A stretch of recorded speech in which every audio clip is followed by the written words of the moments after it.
السلام علیکم ورحمۃ اللہ وبرکاتہ۔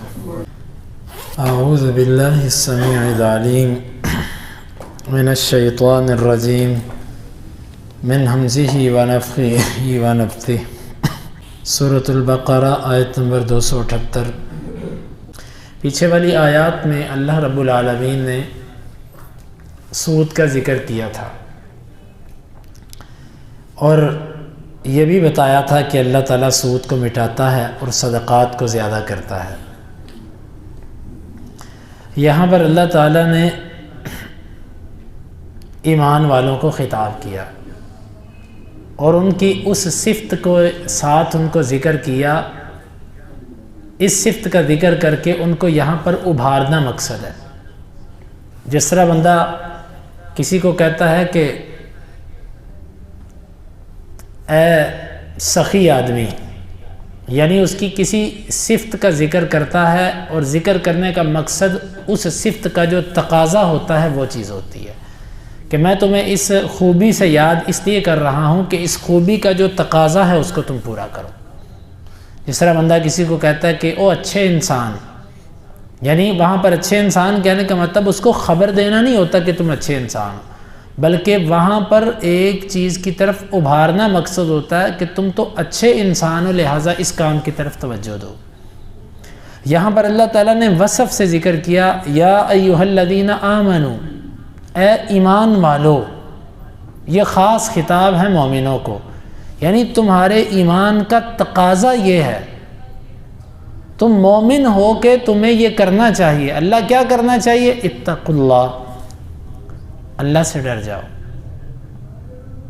قرآن مجید کے اندر بہت زیادہ مقامات پر اللہ تعالیٰ نے تقوی کا ذکر کیا۔ تقوی اللہ تعالیٰ کے ڈر کو کہتے ہیں۔ تم اللہ سے ڈرو، عبادت ہو تو بھی کہا اتقوا اللہ، اور معاملات اور تجارت ہے تو اس میں بھی کہا اتقوا اللہ، نکاح اور شادی کے معاملات تھے اس پہ بھی کہا اتقوا اللہ۔ ہر معاملے پر اللہ تعالیٰ تقوی کا ذکر کرتا ہے۔ اس کی وجہ یہ ہے کہ تم اگر مسلمان ہو تو تمہارے ایمان کا تقاضا یہ ہے کہ تم اپنے ہر معاملے کے اندر اللہ کے خوف کو اپنے اوپر غالب رکھو۔ دنیا کے کسی میدان کے اندر ہو، اپنی زبان کو سوچ سمجھ کے چلاؤ، اپنی آنکھ اور اپنے کان اور اپنے ہاتھ اور پاؤں سوچ سمجھ کے استعمال کرو۔ اسی چیز کا نام تقوی ہے۔ ہر کام سے پہلے مومن یہ سوچے کہ اس سے میرا رب ناراض تو نہیں ہوتا، اور پھر اگر کر لیا ہے تو اس کے بعد ہر بندہ اپنا جائزہ لے کہ میرا رب اس عمل سے میرے سے ناراض تو نہیں ہوا۔ یہ چیز تقوی ہے۔ اے ایمان والو، تم اللہ سے ڈرو۔ تمہارے ایمان کا تقاضا ہے کہ تمہارے اندر تقوی ہونا چاہیے۔ وَذَرُوا مَا بَقِيَ مِنَ الرِّبَا، اور تقوی کی ایک صورت یہ بھی ہے کہ تم سود میں سے جو باقی بچ گیا ہے اس کو چھوڑ دو، یعنی کہ جو سود تم اب تک لے چکے ہو، تمہیں علم نہیں تھا، کوئی بات نہیں، تم نے جو کھا لیا، جو بنا لیا، اسلام تمہیں نہیں کہتا کہ اس کو جلاؤ۔ اب اسلام کہتا جو باقی لینے والا ہے نا اس کو چھوڑ دو۔ یہ آیت مبارکہ کب اتری؟ اس کے بارے میں مفسرین لکھتے ہیں کہ بنی عمر جو تھے، اور ان کا یہ بنو مخزوم کے قبیلے کے دو لوگ تھے، ان کا آپس میں ایک دوسرے کے ساتھ لین دین تھا، تو ان میں سے ایک نے دوسرے سے تقاضا کیا کہ وہ جو ہمارا جاہلیت کا سود باقی ہے نا وہ ہمیں دے دو۔ اور بعض مفسرین نے کچھ اور صحابہ کرام کے نام بھی ذکر کیے کہ انہوں نے جاہلیت کے معاملات پر سود کا مطالبہ کیا کہ ہمیں دو۔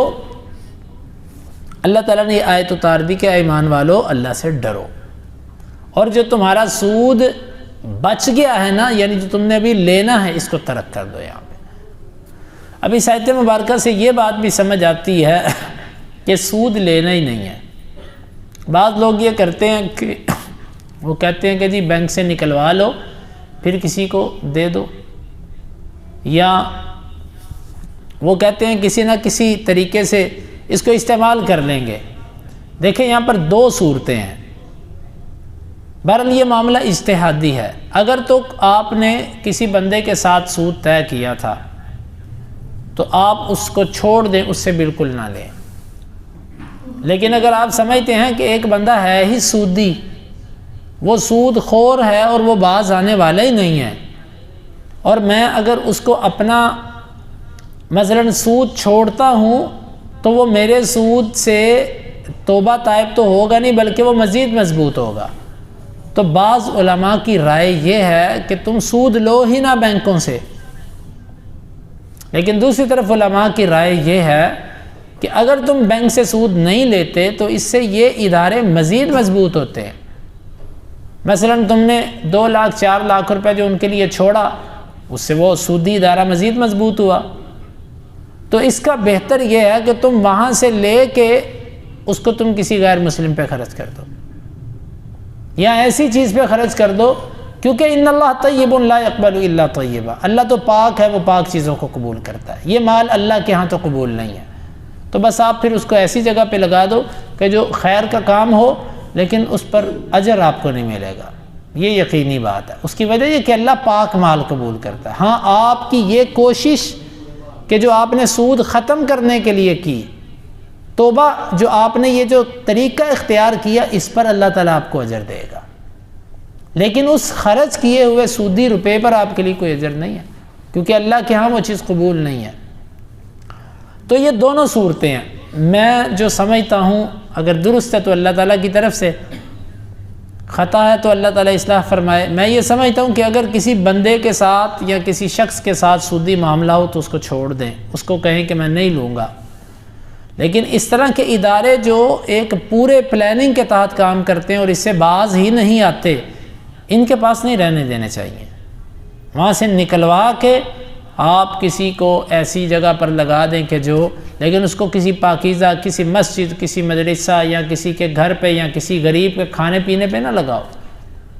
اس کو ایسی جگہوں پہ لگاؤ کہ جن کے لیے وہ حکم معنی نہیں رکھتا.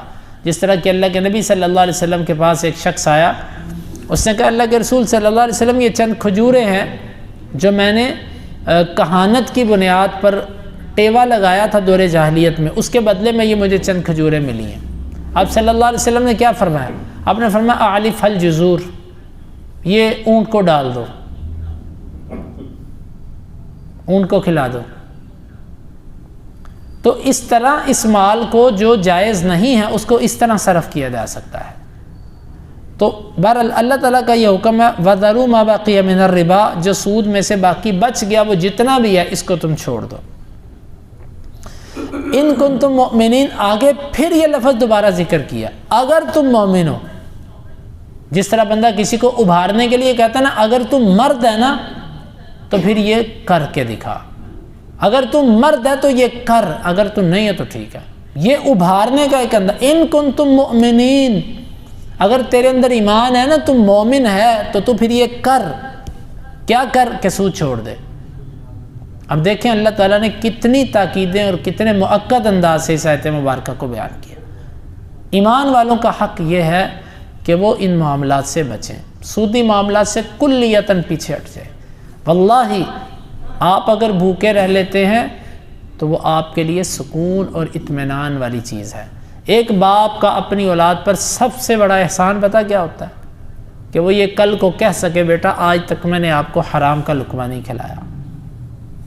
یہ کسی باپ کا اپنی اولاد پہ سب سے بڑا احسان ہے. اور ایک بندہ بہت چیزیں اپنی اولاد کو دے دے لیکن بیچ میں مشکوک چیزیں بھی ہوں، کمائی اس کی حلال و حرام کی مکس ہو، واللہ اس نے اپنی اولاد کے ساتھ دیانت نہیں اختیار کی، اس نے اچھا باپ ہونے کا حق نہیں ادا کیا. تو یہ چیزیں جو ہیں ہمیں سمجھنی چاہیے. سود کی جتنی صورتیں بنتی ہیں ہمیں اس سے پیچھے ہٹنے کی کوشش کرنی چاہیے. اللہ رب العالمین سے دعا ہے وہ ہمیں اس آیت مبارکہ کو سمجھنے کی اور عمل کی توفیق عطا فرمائے.